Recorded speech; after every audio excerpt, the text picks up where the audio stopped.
Welcome back to Sportlights, where we don't just follow football headlines, we interrogate them. Today, we are talking about one of the most polarizing managers in football history, José Mourinho. The man has been called a genius, a dinosaur, a serial winner, a troublemaker, a tactical master, and, in recent years, a manager supposedly finished at the top level. But here is the question. Were the critics right? Or did they judge Mourinho too quickly? Because after Tottenham sacked him, some said the Premier League ship had sailed.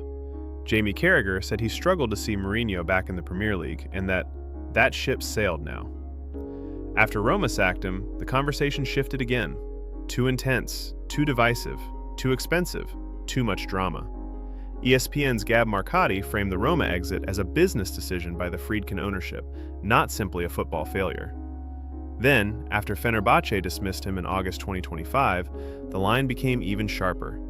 Maybe Mourinho was no longer suited to modern elite football. ESPN reported that Fenerbahce parted ways with him after Champions League disappointment, while later reporting the club president's explanation that they wanted, quote, better football. But then, the twist. Mourinho returned to Benfica, completed an unbeaten Primeira Liga season, and suddenly, Real Madrid links came roaring back. BBC Sport reported that Mourinho's Benfica finished the league season unbeaten, with Mourinho becoming a favorite in speculation around Real Madrid's next managerial move.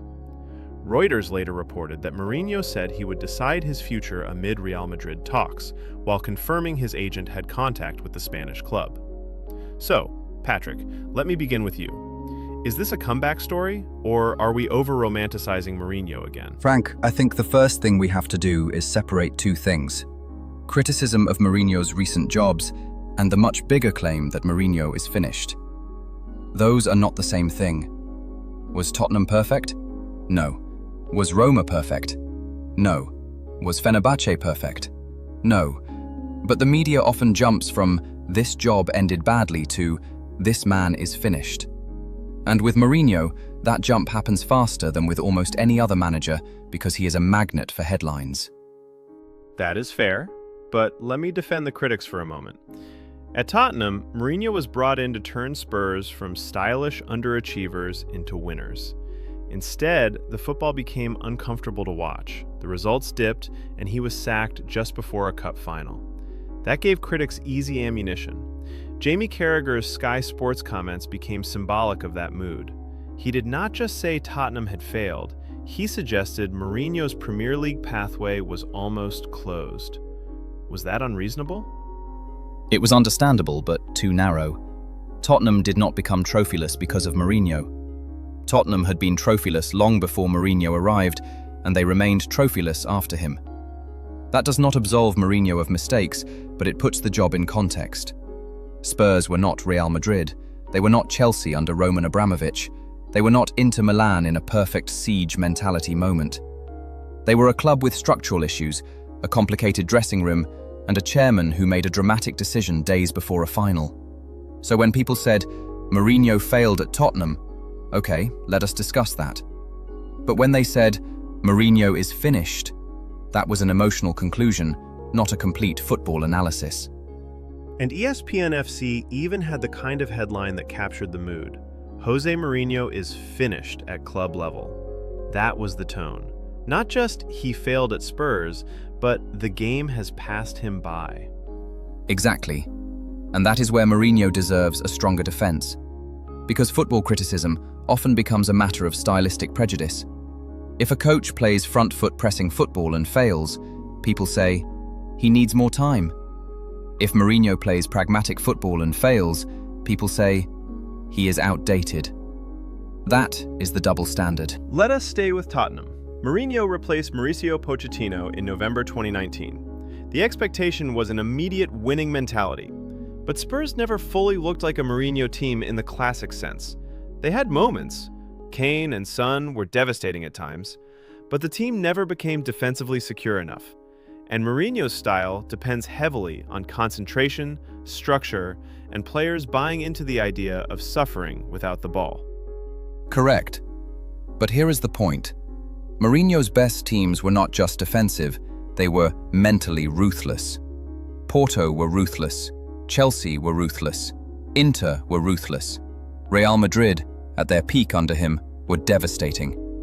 At Spurs, he had elite attackers but not an elite winning culture. That matters. But critics would say, isn't that what he was hired to create? Yes, but culture creation requires club alignment. Mourinho cannot create a winning machine if the club itself is undecided about how far it wants to go. And this is important. He was dismissed before a final. Whether Spurs would have beaten Manchester City or not, we will never know. But sacking Mourinho before a final is almost like hiring a firefighter and dismissing him before the fire reaches the building. That is a strong image. Because Mourinho's entire career is built around isolated, high-stakes matches. You may criticize league consistency, but cup finals? That is his territory. So Tottenham became the first major chapter in the finished narrative, but I see it differently. I see it as a mismatch between a manager built for ruthless winning and a club still wrestling with its own identity. Now let us move to Roma. Roma is fascinating because, depending on your angle, Mourinho either failed to evolve or reminded Europe that he could still build emotional football movements. BBC Sport reported that Roma sacked him in January 2024 and replaced him with Daniele De Rossi. At the time, Roma were struggling in Serie A, and The Guardian reported that the club were 9th when he was dismissed. So Patrick, was Roma evidence that Mourinho was declining? No. Roma was evidence that Mourinho still had something many modern coaches lack: the ability to make a club believe it is bigger than its budget. Let us remember what he did there. He won the UEFA Europa Conference League, Roma's first major European trophy. Then, he reached another European final in the Europa League. That is not nothing. But league form matters too. Of course, but again, context matters. Roma were not the richest club in Italy. They were not the deepest squad. They had financial fair play pressures, injury issues, and squad limitations. ESPN's analysis made clear that the Friedkin's decision was also a business decision, not simply a verdict that Mourinho could no longer coach. And this is where critics can be unfair. If Mourinho wins a European trophy with Roma, they say, it is only the Conference League. If he reaches a Europa League final, they say, the league form was poor. If he complains about squad depth, they say, there he goes again. At some point you have to ask, are we analysing him, or are we just tired of him? That is powerful. But Mourinho's critics would argue that his emotional intensity burns clubs out. The same pattern: early passion, siege mentality, players fight for him, then tension rises, results fall, and he exits. There is truth in that. Mourinho is not a low-temperature manager. He raises the emotional climate of a club. Sometimes that produces trophies, sometimes it creates exhaustion. But many elite managers have flaws. Pep Guardiola needs specific technical profiles. Jurgen Klopp's intensity can drain squads over time. Antonio Conte burns hot. Diego Simeone's style has also been questioned. Why is Mourinho's flaw treated as proof that he is finished, while other managers' flaws are treated as part of their genius? So your argument is not that Mourinho is perfect. Your argument is that his failures are exaggerated and his successes are discounted. Exactly. Then came Fenerbahce. This one felt damaging. Mourinho goes to Turkey, to a huge club under massive pressure, and it ends after a Champions League disappointment. ESPN reported that he was relieved of his duties 6 games into the season. Later, ESPN also reported that Fenerbahce's president said the club wanted, quote, better football. That phrase, better football, is the kind of phrase critics love to use against Mourinho. Yes, because it sounds like a moral judgment. Not just, we wanted better results, but better football. But let me ask, what does better football mean? More possession, more pressing, more aesthetic rhythm, more goals, more control? It can mean different things, and sometimes clubs use better football as a clean phrase after a messy situation. But Fenerbahce is a club that expects domination domestically. Mourinho did not deliver the Champions League qualification moment. That is a big mark against him. Yes, and he must take responsibility for that. But again, one failure does not erase the ability. If Mourinho had gone from Tottenham to Roma to Fenerbahce and never produced anything, then yes, maybe the critics would have a complete case. But Roma included European success. And after Fenerbahce, Benfica happened. That is the problem for the finished narrative. It keeps being interrupted by evidence. Now we get to the heart of the comeback.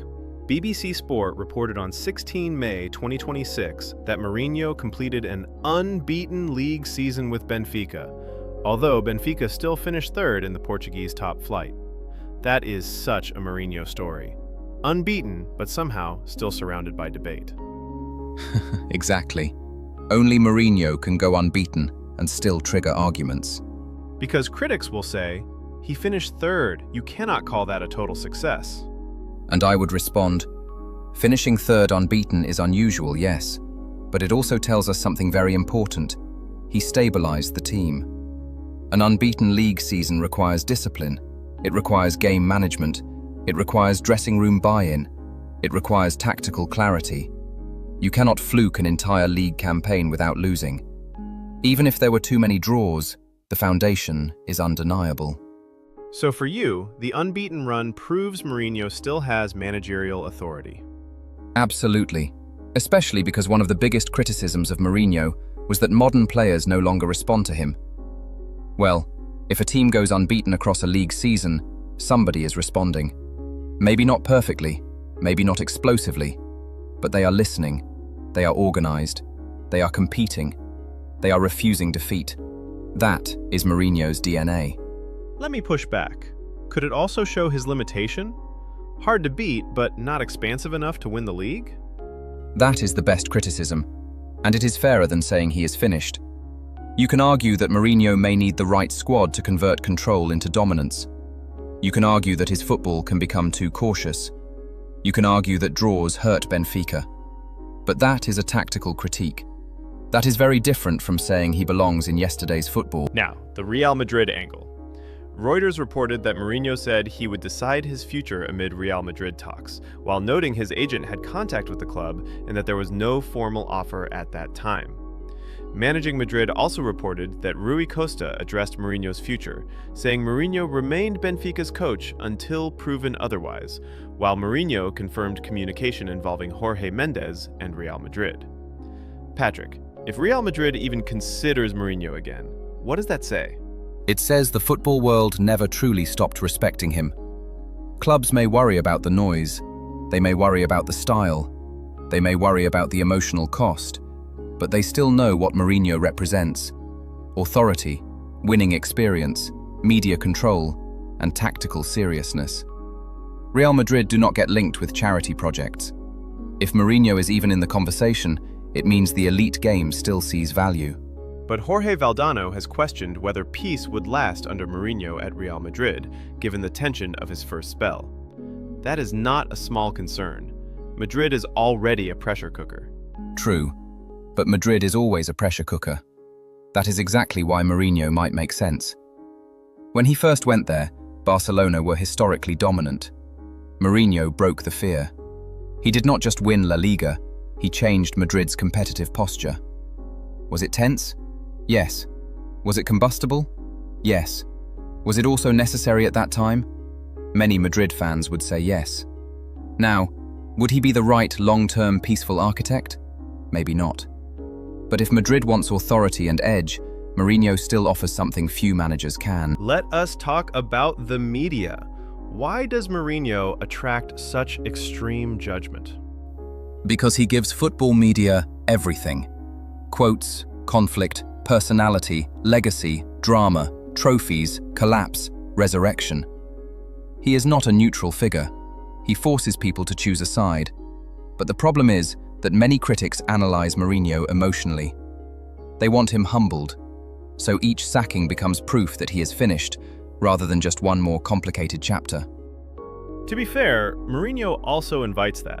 He has mocked rivals, criticized referees, confronted institutions, challenged players, and built his career partly on confrontation.